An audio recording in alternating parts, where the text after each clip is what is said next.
La psicofonía es una experiencia que desde la parapsicología se define como la grabación de sonidos no producidos por agente físico alguno y que generalmente están asociados a contingencias propias de la vida de las personas que ya han fallecido. La experiencia consiste en ubicarse en los denominados puntos de anclaje. Un punto de anclaje es el lugar físico donde la remanencia psíquica o residuo psíquico de la persona fallecida parece acusar la manifestación.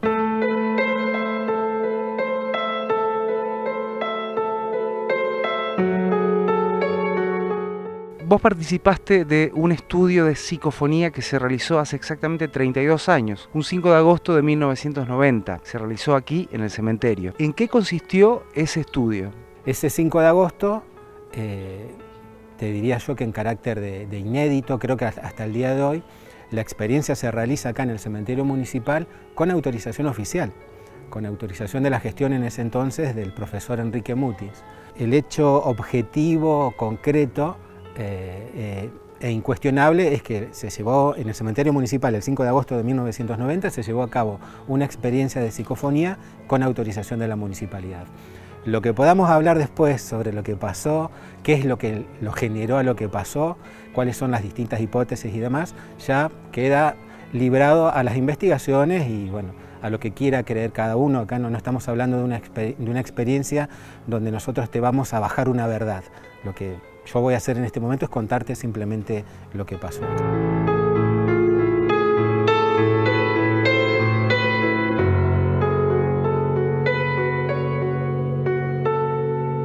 ¿Qué instrumental se utilizó en aquella época? Una tecnología rudimentaria, se colocaron micrófonos, grabadores.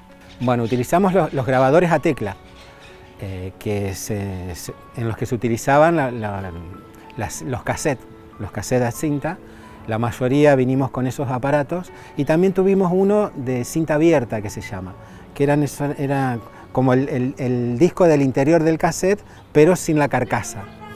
Y en algunos lugares se dejaron los cassettes solos, por alguna teoría que dice que el espíritu, para hablar ya en términos más terrenales y más conocidos por la gente, el espíritu o el fantasma puede plasmar el mensaje directamente él, sin la intervención de los aparatos grabadores. ¿Los panteones se eligieron de forma aleatoria o hubo un criterio predeterminado? Recuerdo que esa noche, cerca de la medianoche, ingresamos por la zona del crematorio, hicimos una caminata acompañados por el personal municipal que estaba esa noche de vigilancia y se seleccionaron así en forma fortuita, digamos. O sea, hubo un acuerdo que hicimos con los serenos del cementerio de que ellos iban a permanecer encerrados en su oficina para no perturbar la experiencia que íbamos a hacer.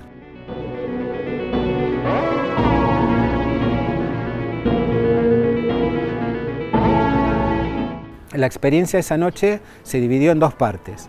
Una con presencia de las personas del grupo en el lugar donde se desarrollaba la psicofonía. Durante el primer lado del cassette hacíamos una invocación y se repetía 3 veces esa invocación y nos quedábamos en el lugar y esperábamos que saltara la tecla de grabación. Cuando se termina ese lado del cassette, se lo da vuelta, se vuelve a repetir la invocación otra vez 3 veces y se dejaba el grabador solo.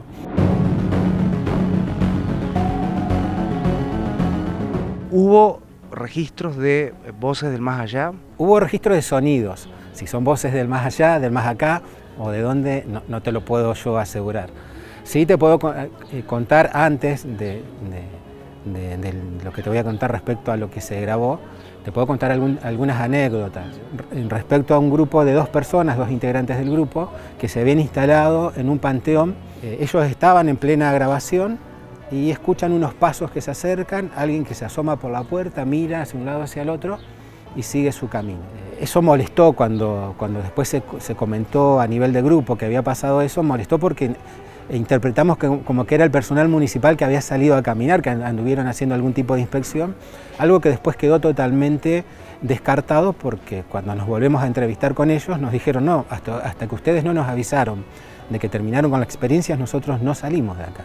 En ese panteón viene la grabación en forma normal, con el famoso ruido blanco que le llaman, y de golpe interrumpe un sonido, pero una cosa difícil de explicar, es como una cosa así, pero que se da repentinamente y como si alguien estuviera golpeando una madera o algo de fondo.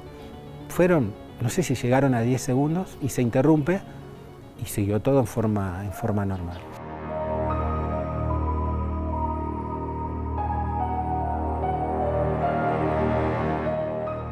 Hicimos otro recorrido hasta que llegamos al inicio de una galería y ahí un grupo de personas se detiene y dicen, ¿ustedes ven lo que estamos viendo al final de la galería?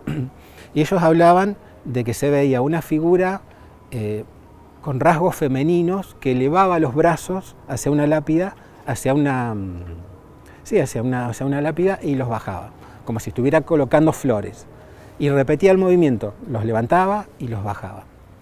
Y bueno, fue así hasta que se terminó diluyendo ese fenómeno, según lo que contaron quienes lo pudieron visualizar. Ese fenómeno, dentro de lo que es la parapsicología, se define como espectro, que se diferencia con el de fantasma en que el espectro siempre reproduce una misma situación. En este caso, elevaba los brazos y los bajaba y no hacía otra cosa.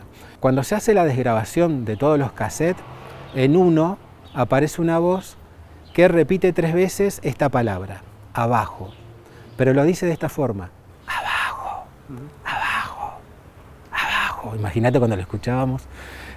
Cuando vos haces la desgrabación, lo haces con auriculares, en total silencio, porque no te podés perder ningún detalle de eso. Así que te generaba como cierto escalofrío. Ese, digamos, que fue el registro más contundente. En ese panteón también se escucharon otros sonidos como si alguien estuviera pasando una tela, decíamos nosotros, por sobre el micrófono, por la zona del micrófono, y bueno, y algunos murmullos como de gente hablando, pero que no se podía llegar a interpretar qué era lo que estaban diciendo. También algunos golpes, como cuando alguien cierra una puerta y queda así como temblando la zona donde se golpea esa puerta, pero bueno, el más contundente fue eso.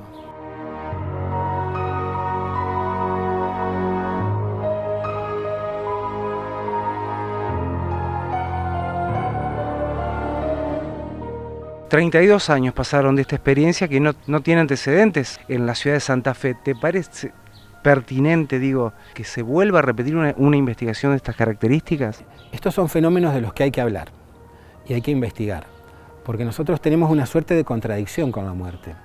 Cuando uno nace, lo único seguro que sabemos es que nos vamos a morir, pero nadie sabe qué es lo que va a pasar y parece que el terreno de la sobrevivencia o de la vida después de la muerte está solamente reservado para las religiones, que nadie más lo puede abordar. Y la ciencia también, por prejuicios culturales, no lo trata de abordar con la seriedad que por ahí se requiere. La psicofonía no necesariamente se tiene que repetir en el cementerio, se puede hacer en cualquier lugar, porque si nosotros tomamos algunas teorías, lo que sobrevive a la muerte o los muertos o las presencias, que son las que generan este fenómeno, están en todos lados, conviven con nosotros, en otra dimensión que nosotros no podemos llegar a percibir, pero están en nuestras casas, están en los parques, están en los campos de batallas históricos, o sea, no necesariamente el cementerio.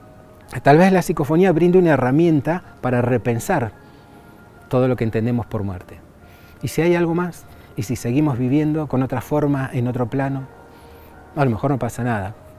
Pero me parece que la psicofonía no debe descartarse, por lo menos para entablar un debate, para sumarlo.